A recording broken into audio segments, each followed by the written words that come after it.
اسلام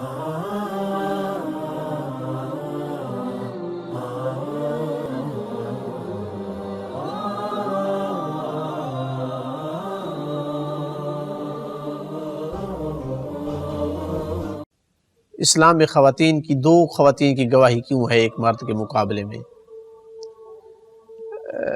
یہ جی ایک قسم کی ناانصافی ہے، مساوات کیوں نہیں ہے؟ تو میں عرض کر چکا ہوں کہ اسلام نے احکام میں اختلاف اس لیے رکھا ہے کہ فزیکلی اختلاف ہے، فزیکلی اختلاف ہے۔ ایک خاتون زیادہ بازاروں میں نہیں جاتی، معاملات نہیں کرتی، تو لڑائیوں میں نہیں جاتی۔ جس طرح مرد گواہی دقت سے دے سکتا تھا، اس طرح خاتون کو معلومات نہیں ہو سکتی تھی۔ پھر یہ کہ خاتون ایسے مراحل سے گزرتی ہے، ہر مہینے میں کچھ دن، یا پھر مثلا اس کو حمل ہو جائے، بچہ ہو جائے، بہت ساری چیزیں ان ایام میں وہ بھول جاتی ہے، نارمل حالات میں نہیں ہوتی، ایک مریض کی کیفیت میں رہتی ہے، بھول سکتی ہے۔ پھر ساتھ یہ بھی کہ وہ جلدی عاطفہ میں آ جاتی ہے۔ اب اگر ایک نوجوان نے قتل کیا اور خواتین نے دیکھا ہے، اب گواہی کے وقت اگر کہا جائے گواہی دو، اور وہ دیکھے کہ میری گواہی دینے سے یہ نوجوان خوبصورت بچہ نوجوان پھانسی لگ جائے گا، چڑھ جائے گا، تو شاید وہ اس کے بس میں نہ ہو کہ وہ گواہی دے سکے۔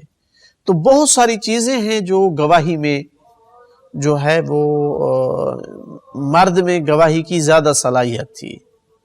اس لیے قرآن نے جہاں کہا ہے کہ دو گواہی دیں، اس کی سبب بیان کر رہا ہے کہ اگر ایک بھول جائے تاکہ دوسری اس کو یاد دلائے، یعنی اس کا مطلب ہے بھول جانے کے زیادہ چانسز تھے، خاتون سے زیادہ امکانات تھے۔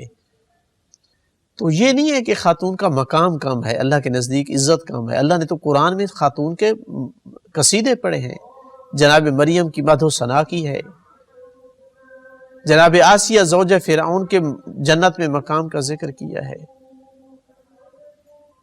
جناب سید کونین کو سیدۃ النساء العالمین رسول اکرم صلی اللہ علیہ وسلم کتنا احترام اور اکرام دیا کرتے تھے، بیٹی کی تربیت پر کتنا ثواب دیا ہے، بیٹی کو بیٹوں سے بھی پہلے دینے کا حکم دیا ہے۔